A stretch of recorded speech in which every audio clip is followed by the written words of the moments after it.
Welcome back to Versatile Gun Dog. I'm Scott Brozier, professional gun dog trainer for Pine Hill Kennel, and today we're going to cover the gear that you need just to get started with that new Versatile Gun Dog. Stay tuned, we'll get right into it.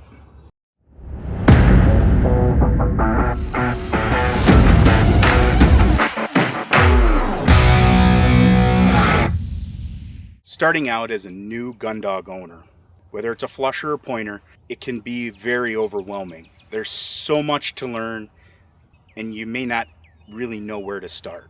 Well, today we're going to cover that. We're just going to focus on the most immediate things that you need to get. The first and foremost thing that you will need is just a simple poly rope. This is your leash for teaching basic obedience. I use this on a daily basis. One of these is like a pocket knife for me. It's in my pocket at all times. You can go anywhere with it. It has a bunch of different uses for training. Next most important thing, the check cord. This is a must. You gotta get one of these. So it's very stiff rope, much like that mountain climbing rope. It isn't real floppy, so that the stiffness of the rope when it goes around a tree or you're trying to roll it, it rolls very nicely and easily. When it goes around a tree, it doesn't bind. When it goes around something, a pile of brush, it tends to scoot around it instead of bind it on itself. The Fox 40 whistle also have an affinity for the tone. You can either go as soft or as loud as you want with it. So you can. It just depends on how hard you want to blow the whistle. Does not have a P, so it will not freeze up in the wintertime. It's plastic, go-to whistle. If you're going to train with a whistle, this is the one I recommend. You can, when it comes to e-collars, I don't advocate for e-collars right away. I believe that if you can get your basics done using a check cord and a leash, then you're 10 steps ahead, because you're learning those concepts about how dogs learn and building a relationship that requires very little pressure between you and the dog. That check cord is your telephone line to his brain. So the check cord is primary and that leash is primary. Next thing, oh boy, if you lose your dog, what do? Well, one, I would have a collar that has a name tag and a way for people to contact you if the dog gets out of your hands. And in addition, there's so many great little GPS units out there that can track your dog. Something like the Garmin LTE. Those things came out recently and they're a nice addition to any e-collar you decide to use. Even if it's just a simple air tag system, it's better than nothing. But get a tracker.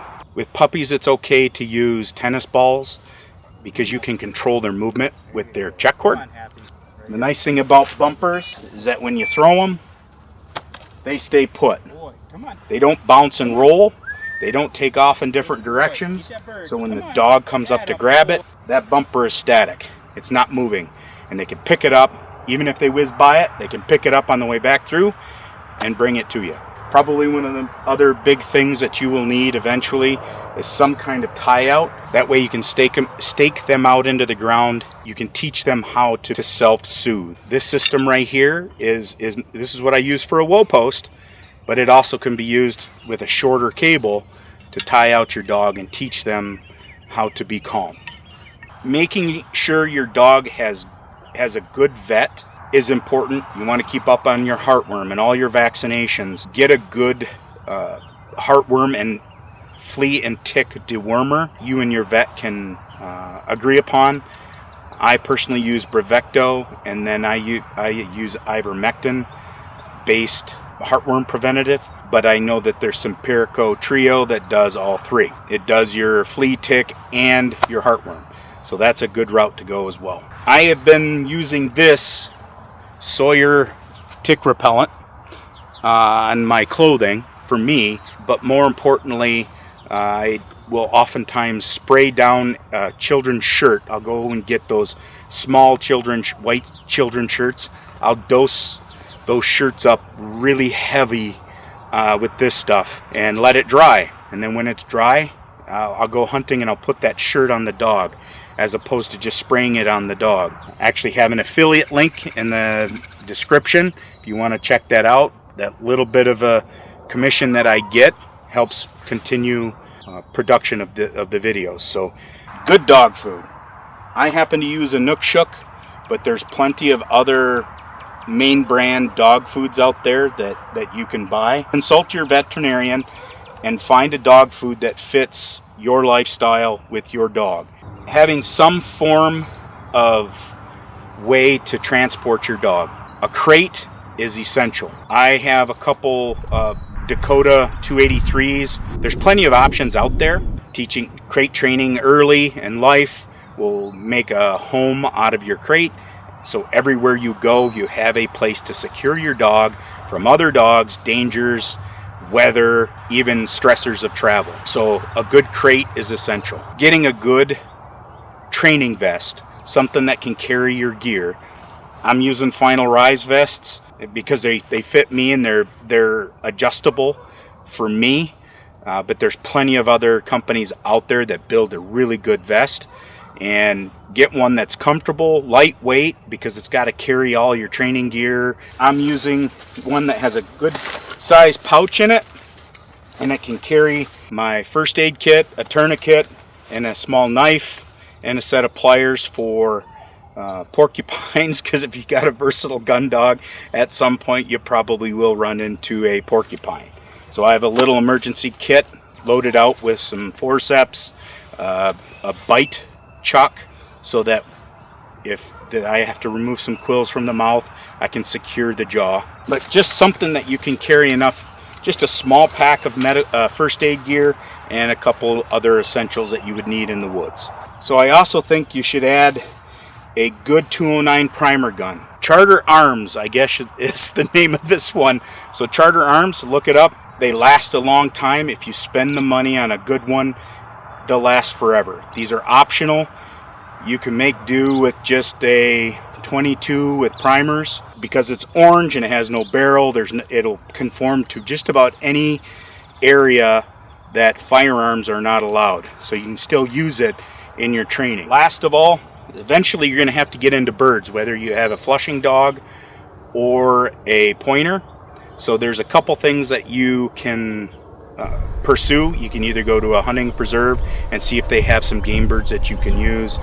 I'm a big proponent. You can see my pigeon coop over here behind me. I use pigeons for a good portion of the basic training and then later incorporate game birds into it. So in summary, you want to get a check cord.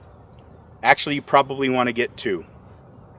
You want to get a puppy check cord that's a 1/4 inch diameter. If you're getting a puppy, if it's an adult dog, standard 7/8 inch rope is wonderful, about 20 to 25 feet. And so a poly rope is good to have. Getting some kind of GPS tracker to keep connected with your dog.